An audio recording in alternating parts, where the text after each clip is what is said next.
here's Brody Brazil. I'll tell you kind of the main reason I'm even doing this video. When I talk to Giants fans, and I mean longtime, hardcore Giants fans, I bring up the name Rusty. Most of them, not all of them, but most of them say, I have no clue what you're even talking about. Now, some of that is because of age, and they're just not old enough to remember a Giants game from 25 years ago, but Rusty was so obscure and lasted such a short period of time, I need to make this video to help you understand and maybe remember Rusty. There's Rusty, who was installed with this ballpark when it opened in the year 2000. It was Pac Bell Park and then eventually SBC Park and AT&T Park and now Oracle Park. But Rusty used to have his little closet there right behind the splash hit sign. He would come out after key moments in the baseball game. But if you don't remember him, again, that's because he absolutely did not last that long. Here was the original description coming from the company who built Rusty called Techniflex, and even the description here is going to feel a bit dated. Old Navy's splash landing at the San Francisco Giants Stadium, they didn't even have the naming rights yet when Rusty's description was written, features 4 high-pressure water cannons and Rusty, a 14-foot-tall mechanical mascot designed for the San Francisco Giants baseball franchise. Rusty has 18 movable parts with 12 programmable moves that bring him to life. Rusty's repertoire includes pitching, sliding into a base, waving at the crowd, and kicking off a celebration water fountain show. Again, this was the year 2000.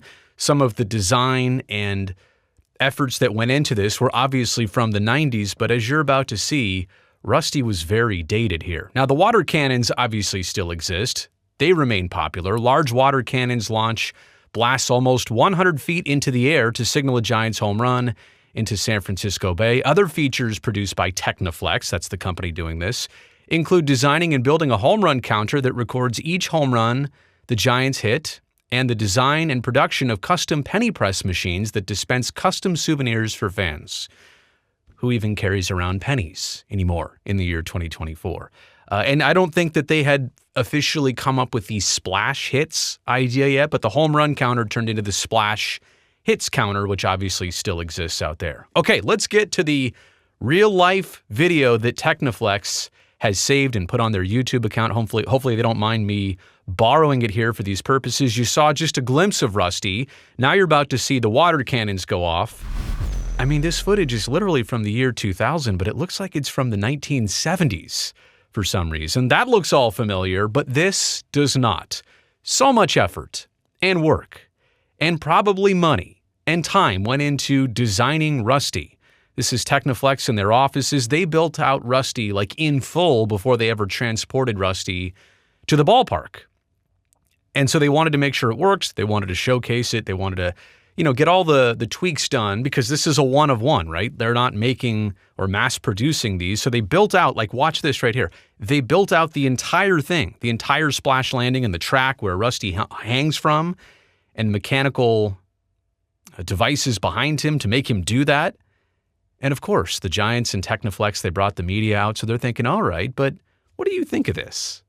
I mean, here in 2024, was it that bad or was it that bad? I really don't know. I'd be interested to know what most people think in the comments section below. Would you still think this was cool? Did it just miss its time slot? Is there a reason that people disliked it so much? And we'll get into that in just a second. Look at Rusty waving. I think his eyebrows would even be able to move. So he could only do a certain amount of things. You'd have to think that he was programmable to do even more. What's he doing right there? What was that? Is that a baseball move? See, I don't even know what that was. But look at all the technology. That is advanced robotics right there for the year 1999 into 2000. There's a lot going on there behind the scenes. Anyway, that's Rusty. That's what Rusty looked like. Now, Rusty came with a lot of criticism. This is Ken Garcia's opinion piece in SF Gate, May 9th of 2000. So this is barely into the existence of the brand new ballpark. I'm not going to suggest that Rusty is the most hideous display at the new yard because as long as Coke's oversized insignia blights the left field arcade, nothing will be able to knock it from the top of its ungodly perch. Wow, so the Coke bottle, which still exists, and I don't think people have a long-standing problem with the Coke bottle. It's got slides in it now. But at least we know what the stupid shape represents as opposed to Rusty, who creeps out of his metallic tomb along the right field wall every once in a while to show the world that truly dumb ideas can't be contained in any single ballpark, no matter what the dimensions. Ouch. And there was lots more to that hit piece in SF Gate. Now, Pat Gallagher, you might know the name Pat Gallagher from such ideas for the Giants as Crazy Crab and Croy the Candlestick and the Ball Dudes and the Coke Bottle and McCovey Cove, the naming of that. Pat Gallagher is part of the Giants marketing team. He also worked with Roger Craig, who obviously Roger Craig came up with Hum Baby, but Pat Gallagher added the second M so that the Giants could actually license and trademark Hum Baby during that era. So Pat Gallagher, in a lot of ways, like a marketing genius, he did so much for the Giants and as they transitioned from Candlestick Park into Pac Bell Park. But this is what Pat Gallagher said in response to the reaction that Rusty got. Quote, "The only thing he, Rusty, couldn't do was get fans to like him. It was a multi-million-dollar mistake. The first time he came out, people started booing him and we kind of went, uh-oh. Then people started throwing stuff at it." Rusty. "I thought the shtick of people booing it was kind of cool, but Old Navy freaked out." It was the Old Navy splash landing. "For the next 6 or 7 years, Rusty just stayed in his shed until we took it out." So there you go. There's the answer. Rusty does not exist in that tomb/closet area anymore behind the splash hit sign. Rusty has been recycled. Aww.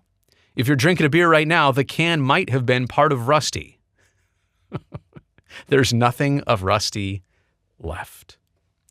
So now we know how this story ends. As we remember Rusty, I feel like I'm doing a little obituary here.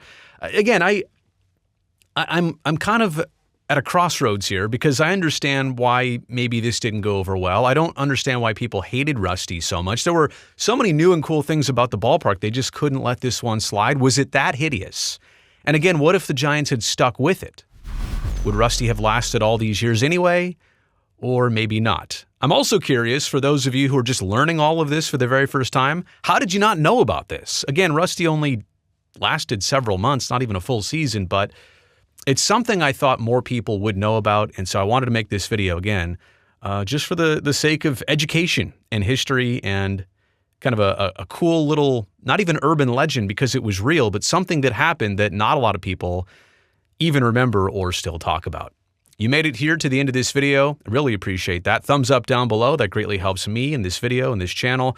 Also, take one quick second before this video ends. Go down there, make sure you are subscribed to this channel right now. That way I definitely get to see you back here next time.